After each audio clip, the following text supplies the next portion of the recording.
नमस्कार मंडळी, आज आपण पावभाजी बनवायची का? चला तर मग. मी इथे सर्वात आधी बटाटे स्वच्छ पाण्याने धुवून ह्यावरची साल काढून ह्याला मोठमोठ्या पीसेसमध्ये अशा प्रकारे कट करून घेत आहे.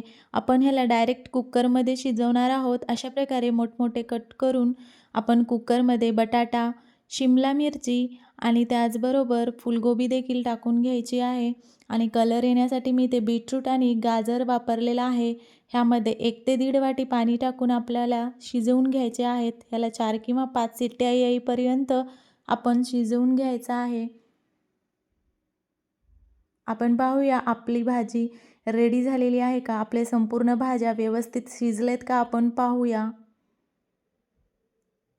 अशा प्रकारे आपले संपूर्ण भाज्या जे आहेत ते एकदम छान असे मऊ झालेले आहेत.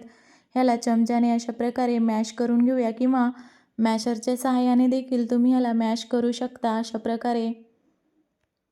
चला तर मग आपण आता फोडणीची तयारी करूया.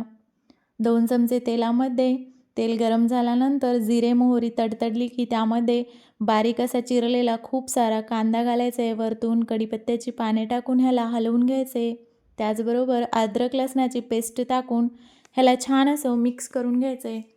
थोडंसं लालसर झाल्यानंतर त्यामध्ये लाल तिखट, गरम मसाला आणि भरपूर असा पावभाजी मसाला टाकून घ्यायचा आहे. ह्याला परत एकदा मिक्स करून मी इथे आधीच टोमॅटोची प्युरी जी आहे ते मिक्सरमध्ये बारीक करून ठेवली होती ती देखील टाकून घेऊया. हे छान तेल सुटल्यानंतर त्यामध्ये मीठ टाकून घेऊया आणि मग आपली शिजलेली भाजी जी आहे त्यामध्ये ओतून घेऊया अशा प्रकारे आणि ह्याला छान असं मिक्स करून घ्यायचं आहे हाय फ्लेमवरती. तुम्ही पाहू शकता आपली एकदम सुंदर अशी लाल रंग आलेला आहे आपल्या भाजीला. त्यामध्ये 1 चमचा बटर किंवा तूप टाकून वरतून मस्त हिरवीगार कोथिंबीर टाकून ह्याला छान असं वाफवून घेऊया. आपली पावभाजी जी आहे ते एकदम मस्त अशी रेडी झालेली आहे. तर याला आता आपण सर्व करून घेऊया अशा प्रकारे. तुम्ही पाहू शकता कलर देखील किती सुंदर आलेला आहे आपल्या पावभाजीला.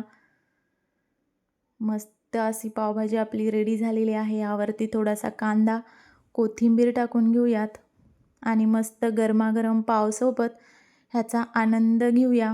तुम्ही देखील करून पहा आणि कशी वाटली मला नक्की सांगा आणि आवडल्यास लाईक, शेअर, सबस्क्राईब करायला विसरू नका. अशाच सोप्या पद्धतीच्या रेसिपीज पाहण्यासाठी कुक बाय पूजा ह्या चॅनलला नक्की सबस्क्राईब करा. चला तर मग भेटूया अजून एका अशाच नवीन आणि सोप्या रेसिपीसोबत. तोपर्यंत बाय.